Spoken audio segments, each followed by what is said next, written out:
ഇത് മാസ് മോട്ടോഴ്സിൽ എന്ന് പറഞ്ഞാൽ ഹോണ്ട ഷൈൻ വണ്ടി നമ്മൾ വർക്കിന് കയറ്റിയിട്ടുണ്ട്. നമുക്കതിനകത്ത് ജോബ് കാർഡിൽ പറഞ്ഞാണ് വർക്ക് എന്ന് പറഞ്ഞാൽ കാർബേറ്റർ മാറ്റാനുണ്ട്, ഓവർഫ്ലോ കംപ്ലയിൻ്റ് ഉണ്ട്. അപ്പോൾ കാർബേറ്റർ അസംബ്ലി മാറ്റി വയ്ക്കണം. അതേപോലെ സ്പാർക്ക് പ്ലഗ് ചെക്കപ്പ് പറഞ്ഞിട്ടുണ്ട്, ആ സൈഡ് ചെറിയൊരു ഓയിൽ ലീക്ക് കാണിക്കുന്നുണ്ട്. പിന്നെ break checkup, general service, horn checkup, water service, slow speed checkup ഒക്കെയാണ് പറഞ്ഞു തന്നെ കേട്ടോ. പിന്നെ പ്ലഗ് അഡാപ്റ്ററിൻ്റെ ഭാഗത്ത് ചെറിയ തുരുമ്പിൻ്റെ കേസൊക്കെ പറയുന്നുണ്ട്. അപ്പോൾ നിലവിൽ സ്ലോ സ്പീഡുമായി ബന്ധപ്പെട്ട കംപ്ലയിൻ്റ് ഒക്കെ ഓൾറെഡി കാർബേറ്റർ മാറ്റുമ്പോൾ റെഡി ആയിക്കോളും. പിന്നെ ബ്രേക്കിൻ്റെ കേസ് നമ്മൾ ചെക്ക് ചെയ്യാനൊക്കെ ആയിട്ട് അയച്ചിട്ടുണ്ട്.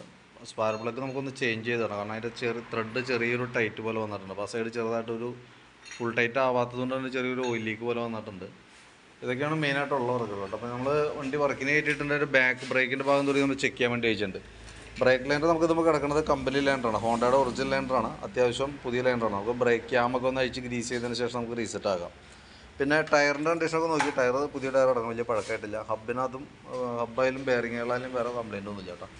പിന്നെ ചെയിൻ ചെറിയ ലൂസ് ഉണ്ട്, അത് നമുക്കൊന്ന് ടൈറ്റ് ചെയ്തിടാം. വീലിൻ്റെ ഡാമ്പർ റബ്ബർ സെറ്റൊക്കെ ഓൾറെഡി നമുക്ക് തന്നെ യൂസ് ചെയ്യാം. അടുത്ത സർവീസിൽ നമുക്ക് വേറെ മാറ്റേണ്ടി വരും, കാരണം ചെറിയൊരു പൊട്ടലൊക്കെ തുടങ്ങിയിട്ടുണ്ട്. പിന്നെ നമ്മളതിൻ്റെ എയർ ഫിൽറ്ററൊക്കെ ഒന്ന് അഴിച്ച് ക്ലീൻ ചെയ്യാൻ വേണ്ടിയിട്ട് അയച്ചാലാണ്. കുഴപ്പമൊന്നുമില്ല, നല്ല ഫിൽറ്ററാണ്. തുടച്ച് ക്ലീൻ ചെയ്ത് നമുക്ക് റീസെറ്റ് ചെയ്താൽ മതി. ബാറ്ററിയുടെ ഭാഗത്തായാലും നമ്മൾ ബാറ്ററി ഒന്ന് ചെക്ക് ചെയ്യുന്നുണ്ട്. ബാറ്ററിയും പുതിയ ബാറ്ററിയാണ്, 2025 വെച്ചാണ് ബാറ്ററിയാണ്. അതിൻ്റെ വോൾട്ടൊക്കെ നോക്കുമ്പോൾ 12.87 വരാനുണ്ട്. ലോഡ് കൊടുക്കുമ്പോൾ 9.30. നിലവിൽ വേറെ പ്രോബ്ലം ഒന്നുമില്ല. പിന്നെ അതിൻ്റെ എഞ്ചിൻ ഓയിൽ മാറ്റുന്നുണ്ട്. പിന്നെ ഉള്ളത് കാർബേറ്ററുമായി ബന്ധപ്പെട്ട കംപ്ലയിൻ്റ് ആണ്. കാർബേറ്റർ ഓവർഫ്ലോ കംപ്ലയിൻറ്റ് കാണിക്കുന്നുണ്ട്. പിന്നെ സ്ലോ സ്പീഡിലൊക്കെ ക്ലിയറായിട്ട് നിൽക്കാൻ ബുദ്ധിമുട്ട് കാര്യങ്ങളൊക്കെ, അത് ഷൈന് കോമൺ ആയിട്ടുള്ളൊരു പ്രോബ്ലമാണ്.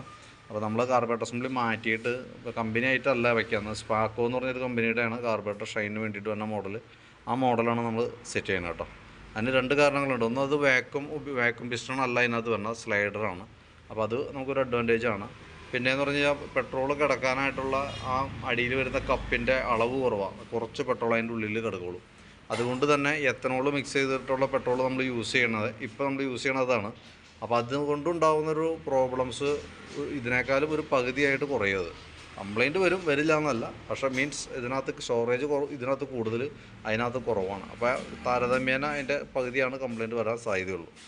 അപ്പോൾ ഉപയോഗിക്കാണ്ടിരുന്ന ഉറപ്പായിട്ടും കംപ്ലയിൻറ്റ് വരും. അതിപ്പോൾ കോമൺ ആയിട്ട് ഇപ്പോൾ എൻ്റെ പെട്രോളിൻ്റെ പ്രശ്നം കൊണ്ട് ഏത് കാർബറേറ്റർ വെച്ചാലും പോകും.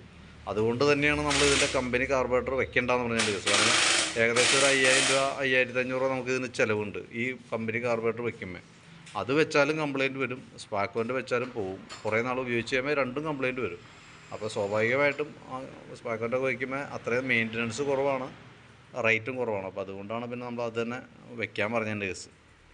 പിന്നെ നമുക്ക് അതിൻ്റെ സ്പാർക്ക് പ്ലഗിൻ്റെ ഇവിടെ ത്രെഡ് ഫുള്ളായിട്ടുണ്ട് ഇറങ്ങാത്തത് കൊണ്ട് വന്നാൽ ഒരു മിസ്റ്റേക്കാണ്. അതിൻ്റെ ഉള്ളിൽ കൂടെ ഫ്യൂൽ മിക്സ് പുറത്തേക്ക് വന്നതാണ്. ഓയിൽ ലീക്ക് അല്ല ശരിക്കും, ആ ഫ്യൂൽ മിക്സർ പുറത്തേക്ക് വന്നതാണ്. അപ്പോൾ പ്ലഗ് ജസ്റ്റ് നമുക്കൊന്ന് മാറ്റിയിട്ടേക്കാം.